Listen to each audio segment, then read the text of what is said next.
Welcome to Sethu Chitra kitchen. நான் ஜிலேபி பண்ணியிருக்கேன். நான் இது வந்து ப்ரெட்டில் பண்ணியிருக்கேன்.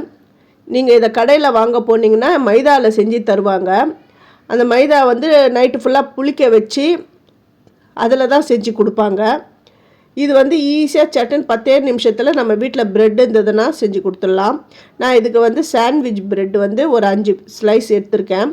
உங்களுக்கு எந்த ப்ரெட் இருந்தாலும் அதில் செய்யலாம். சாண்ட்விச் ப்ரெட்டு தான் இல்லை, நார்மல் ஸ்வீட் ப்ரெட் இருந்தால் கூட அதில் செய்யலாம். ஃபஸ்ட்டு இந்த ப்ரெட்டெல்லாம் சின்ன சின்ன துண்டுகளாக பிச்சு எடுத்துடணும். எல்லாத்தையும் சின்ன சின்ன துண்டாக நல்லா பிச்சுட்டேன். இப்போ இதை மிக்ஸி ஜாரில் சேர்த்துட்றேன். சேர்த்துட்டு தண்ணி விட்டு நல்லா மாவு மாதிரி நல்லா நைஸாக அரைச்சிக்கணும்.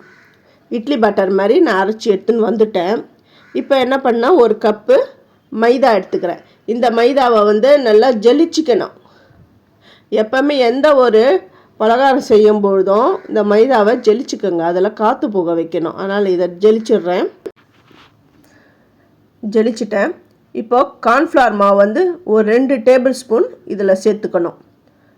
அப்புறம் பேக்கிங் சோடா அது வந்து அரை ஸ்பூன், பேக்கிங் பவுடர் அது 1/4 ஸ்பூன்.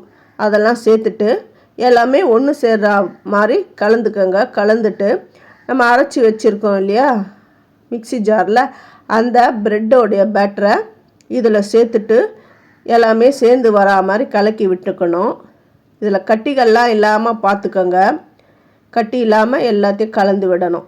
இப்போது அந்த மிக்ஸி ஜாரில் கொஞ்சம் தண்ணி விட்டு அதையும் இதில் நான் சேர்த்துடுறேன். சேர்த்துட்டு இந்த பேட்ரு வந்து கொஞ்சம் திக்காக இருக்கணும். நல்லா தண்ணியாலாம் இருக்கக்கூடாது. தண்ணியாலாம் இருந்ததுன்னா அப்புறம் அந்த எண்ணெயில் விடும்போது அப்படியே பிரிஞ்சு போயிடும். அது எப்படி திக்காக இருக்கணும் அப்படிங்கிறதையும் நான் இப்போ இந்த வீடியோவில் காட்டிடுறேன். இந்த வீடியோவை ஸ்கிப் பண்ணாமல் பார்த்தீங்கன்னா தான் இதோடைய இந்த பேட்ரி எப்படி இருக்குது, இது அளவுகள் என்ன எல்லாமே உங்களுக்கு தெரியும். ஃபஸ்ட்டு என்னுடைய வீடியோவை பார்க்குறவங்க சப்ஸ்கிரைப் பண்ணலைன்னா சப்ஸ்கிரைப் பண்ணுங்கள். ஆல் அண்ட் ஆப்ஷன் தொடுங்க. அப்போ தான் நான் போகிற ஒரு வீடியோவுடைய நோட்டிஃபிகேஷன் உங்களுக்கு காட்டும். இந்த அளவுக்கு திக்காக நம்ம கரைச்சி வச்சுக்கணும். இப்போ சர்க்கரையில் சிரப் பண்ண போகிறேன். 2 கப்பு சர்க்கரை எடுத்துக்கிறேன்.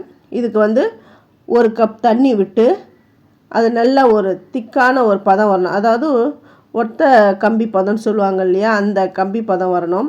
இப்போ இந்த சர்க்கரையெல்லாம் அழுக்கு இருக்கும். இந்த அழுக்கு போகிறதுக்காக கொஞ்சோண்டு நான் இதில் பால் சேர்த்துட்றேன். பால் சேர்த்து கொதிக்க விடும்பொழுது இந்த அழுக்கெல்லாம் மேலே வந்துடும். இந்த பாருங்கள், இந்த அழுக்கெல்லாம் வந்து இதை எல்லாத்தையும் இந்த அழுக்கெல்லாம் அப்படியே எடுத்துடலாம் நம்ம ஈஸியாக. அழுக்கெல்லாம் ரிமூவ் பண்ணிவிட்டு அப்புறம் எப்போவுமே வந்து ஜிலேபி வந்து எல்லோ கலரில் இருக்கும்.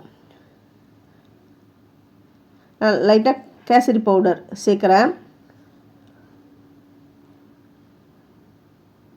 ஏலக்காய் தூளும் இதில் சேர்த்துடுறேன். உங்களுக்கு இஷ்டப்பட்ட கலர் பொடி சேருங்க, வேண்டான்னா விட்டுடுங்க. ஏன்னா நான் எப்போவுமே கலர் பொடி வந்து சஜஸ்ட் பண்ணவே மாட்டேன். அது அவங்களோட விருப்பம். இது கடையில் எப்படி செய்கிறாங்க, இந்த மாதிரி கலரில் இருக்கும் அப்படின்றதுக்காக தான் கலர் போட்டு நான் உங்களுக்கு காட்டுறேன். பாருங்கள், இந்த பாட்டிலில் தான் மாவெல்லாம் நிரப்பிட்டேன். நல்லா ஈஸியாக இப்படி சுத்த வந்துடும். கடன்னு நம்ம சுற்றிடலாம். இதுவே வெந்து மேலே எழும்பி வரும். இது கொஞ்சம் கிறிஸ்பியாக வேகணும். வெந்தவொடனே அப்படி திருப்பி போட்டுக்கணும். இந்த பபுள்ஸ்லாம் அடங்கிடுது பாருங்கள். இப்போ திருப்பி போட்டுடணும். இது சட்டுன்னு பண்ணிடலாம். நம்ம மைதாலாம் புளிக்க வைக்க வேண்டிய அவசியமே கிடையாது.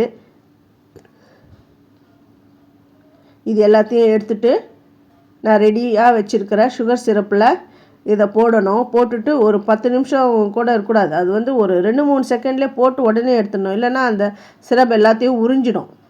அதுவே உறிஞ்சிடும். இதை போட்டுட்டு இது ஃபுல்லாக அந்த சர்க்கரை தண்ணி கோட் ஆகிற அளவுக்கு நல்லா முக்கி எடுத்து வச்சுடுங்க. முக்கி எடுத்து வச்சுட்டு அதுக்கு அடுத்த பேட்ச் நான் இப்போ போட போகிறேன். இதை நீங்கள் உங்கள் வீட்டில் செஞ்சுட்டு எப்படி வந்ததுன்னு எனக்கு கமெண்ட் பண்ணுங்கள். இப்போ அடுத்த பேட்சும் நான் இதில் போடுறேன். இந்த ஜாங்கிரி மாதிரிலாம் பூ மாதிரிலாம் பண்ண வேண்டியது அவசியமே கிடையாது. இந்த மாதிரி அப்படியே சுற்றி விட்டாலுமே போதும். கடகடன்னு இன்னொரு பேட்சும் போட்டுட்டேன். இதையும் எடுத்து வைக்கிறேன். இதேமாரி எல்லா ஜிலேபியாக நான் செஞ்சுட்டு அது எப்படி வந்ததுன்னு நான் உங்களுக்கு காட்டுறேன். இப்போ செகண்ட் பேட்சும் வெந்துடுது. இதையும் திருப்பி போட்டுட்டு இதெல்லாம் எடுத்து நான் அந்த ஜிலேபியை உங்களுக்கு காட்டுறேன். பாருங்கள், எவ்வளோ சூப்பராக வந்திருக்கு பாருங்கள். செம்மையாக வந்திருக்கு. சிரப்பெல்லாம் நல்லா உறிஞ்சி அவ்வளோ நல்லா இருக்குது. நீங்கள் கடையில் வாங்குறத விட நீங்கள் உங்கள் வீட்லேயே இதை சட்டுன்னு செஞ்சு கொடுத்துடலாம். எவ்வளோ அந்த ஜூஸியான கிறிஸ்பியான ஜிலேபி ரெடி. தேங்க்யூ.